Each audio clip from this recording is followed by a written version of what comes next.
Hey team, I'm Stuart Taylor from Influential PMO, and I'm here to support my colleagues in the project community. I've just finished recording a 1-minute video defining change control. It's linked in the description. And it occurred to me that it sounds and feels a little bit bureaucratic and a little unfriendly.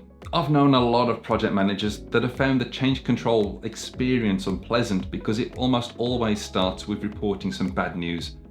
And depending on who you're reporting that bad news to, it can be a little bit intimidating. There's very little I can say to remedy that. There are just bad bosses everywhere, and it's something you're going to have to build tolerance to through exposure. A bit like poison.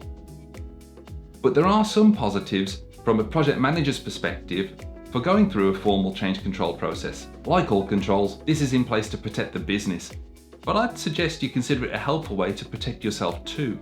In a less formal system, you could go and ask a boss if it's okay to change part of the scope, and they may agree. And then when you deliver, and people start complaining that you've delivered something different to what you were asked to do in the first place, you'd have no audit trail to prove that the scope change was approved. So this gives you some protection. It also offers some context behind the change. At the end of the project, if you've significantly overspent from the original estimation, it can be quite daunting to be asked why this happened.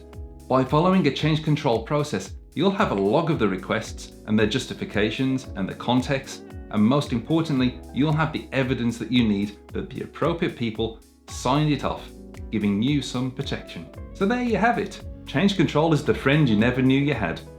It gives you a hard time, causes stress and anxiety, but it'll have you back when you need it. If you enjoyed the video, click like. If you really loved the video and you don't want to miss any new content, hit the subscribe button. Have a great day, and I'll look forward to seeing you next time.